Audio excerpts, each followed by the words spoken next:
안녕하세요. 가족이 된당입니다. 일이라는 것은 참 어떻게 하느냐, 그게 참 중요한 것 같아요. 지금 이 옷은 가격대가 있는 자켓인데요. 서울에서 보내셨고, 이제 염색 작업이 됩니다. 복원 작업을 마쳤고요. 이런 거죠. 세탁을 먼저 하고, 세탁을 해주면은 몇 년 동안은 괜찮으니까요. 특별한 문제가 안 생긴다면은.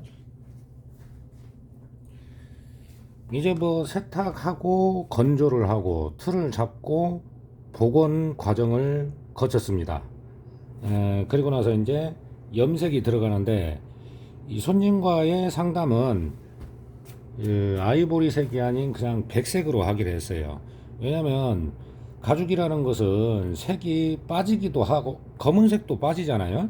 빠지기도 하고 또 하나는 뭐냐면 흰색도 어떻게 보면 흰색으로 해도 약간의 탈색이 올 수가 있는 거거든요. 이제 염색만 흰색으로 했을 때 거기에서 끝나느냐? 그게 아닙니다. 코팅을 해줘야 그게 버텨지는 거예요. 그러면 흰색을 염색을 할 때는 약품을 어떤 식으로 만드냐면은, 흰색을 할 때는 붓도 새 걸 써야 됩니다.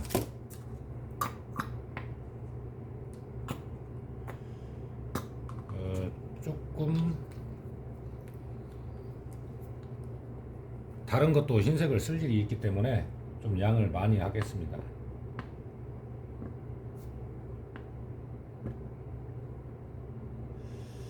이 정도만 해주고요. 양쪽 팔이기 때문에 양이 엄청나게 들어가는 거는 아니지만은, 여기에서 중요한 게 뭐냐면요, 희석입니다. 희석. 제가 약품 설명할 때도 말씀을 드렸지만 흰색은 굉장히 되다는 거죠.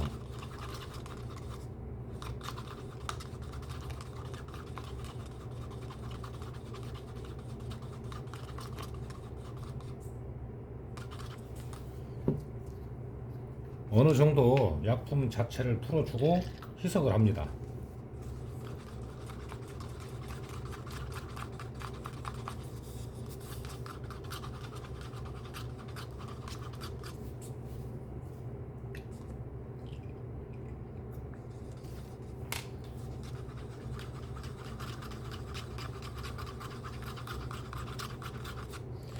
제가 보여드리는 것들이요, 별거 아닌 것 같아도 알아보신 분들도 계시겠지만 다 비용을 내고 배우는 거예요.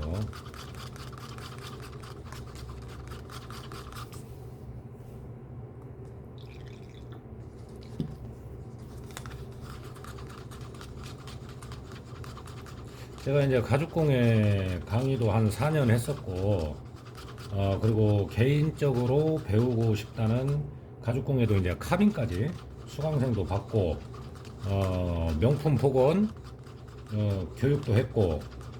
그런데 항상 좀 심어주는 게 있습니다. 공예를 한다고 해도 내가 만든 제품을 누군가가 구입을 하면은 뭐 이제 거기에서 재미가 붙죠. 그런데요, 누군가가 사고 싶은 마음이 들 때까지 뭐가 있습니까? 본인의 노력이 있어야 하는 거예요. 노력도 없이 그냥 대충 만들어 놓고 팔리기를 바란다? 그거 아니죠. 특히나 복원은 더 그렇습니다. 노력을 엄청나게 해야 되고, 그리고 얼굴도 안 본 분들한테 인정을 받아야 되는 거예요. 그래서 세상에 공짜는 없다. 항상 그걸 중요하게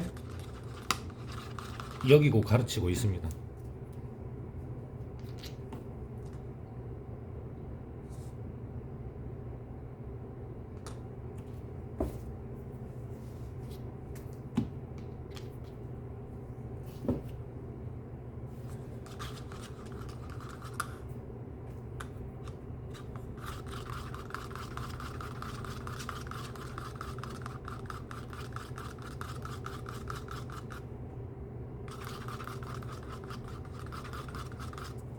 흰색은 좀 많이 풀어줘야 돼요.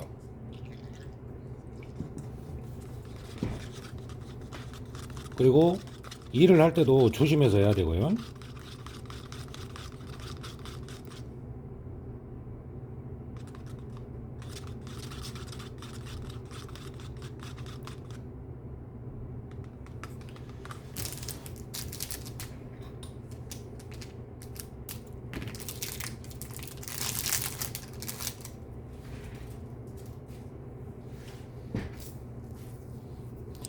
자, 흰색을 염색을 시작을 할 때는 가장자리를 먼저 염색을 조심해서 한 다음에 바로 건조를 합니다. 이 넓은 면 같은 경우는 쭉 염색을 해 나가면 되지만, 가장자리는 지금 이 옷은 여기는 지금 가죽으로 되어 있고 여기는 지금 직물이잖아요. 묻을 수가 있기 때문에 여기부터 여기까지를 만약에 염색을 하면은 바로 건조를 해주는 거죠. 공정이 많아요. 지금 이 옷도 지금 입을 철이지만 어떻게 하겠어요. 오늘 이제 이 염색 작업을 하면은 적어도 하루 정도는 건조를 해줘야 한다는 것이죠. 막바로 할 수가 없어요. 건조를 완전히 하고 거기에 또 테스트를 해보고 이상이 없을 때 다음 공정이 들어가는 거거든요. 그러니까 좀 시간이 걸리고 그러더라도 기다려 주셔야 제대로 이제 복원이 되는 겁니다.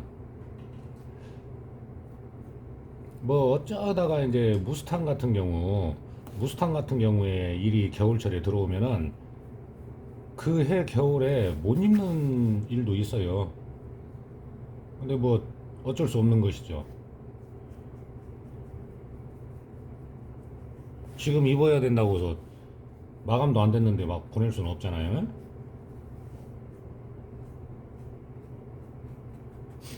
쌈나요.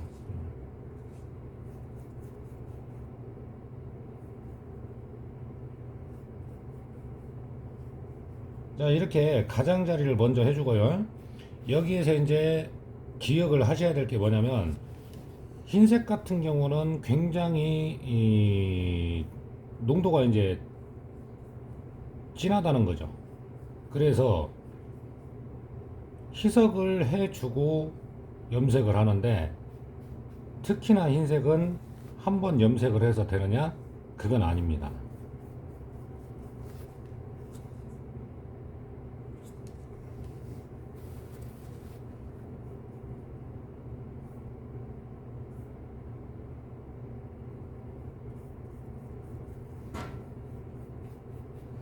자, 이제 건조를 하고 한번 상태를 살펴볼게요.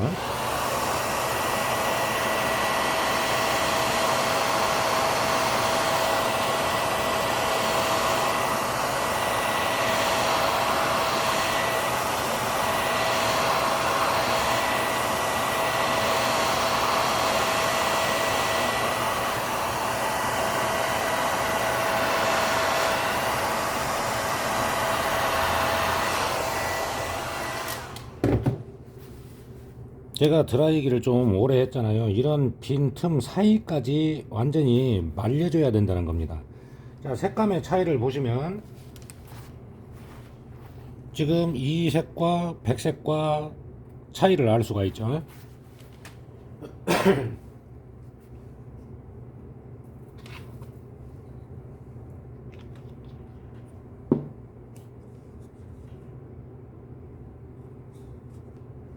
두 번째입니다.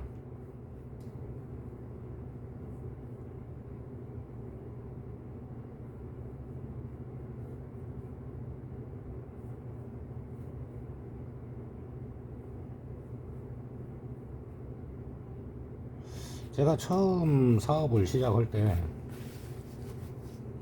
어째서 익산이냐, 인구도 없고 명품도 없고, 참 그 틀린 얘기는 아닙니다. 그렇지만 저는 그때 익산을 보고 일을 시작하지는 않았어요. 이제 개인적인 사정으로 해서 익산에 있을 수밖에 없는 상황이었지만은, 이 명품 복원 사업을 어째서 그 지역을 보고 한다는 생각을 하는지를 모르겠어요. 어차피 나는 블로그나 이런 그 인터넷으로 해서 알리고 전국을 보고 사업을 할 것이다. 그렇게 이제 얘기를 한 거죠.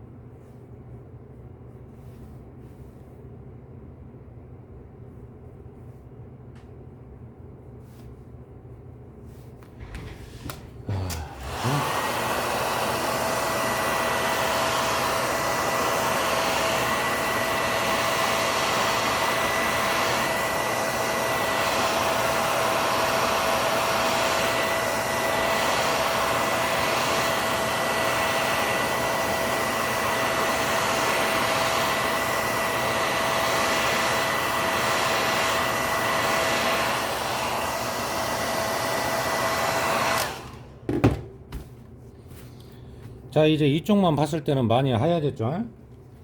지금 이 색하고 비교를 해도 확실한 차이가 있습니다. 그리고요, 흰색 같은 경우는, 제가 이제 약품 설명할 때도 말씀을 드렸지만은, 입자가 커요.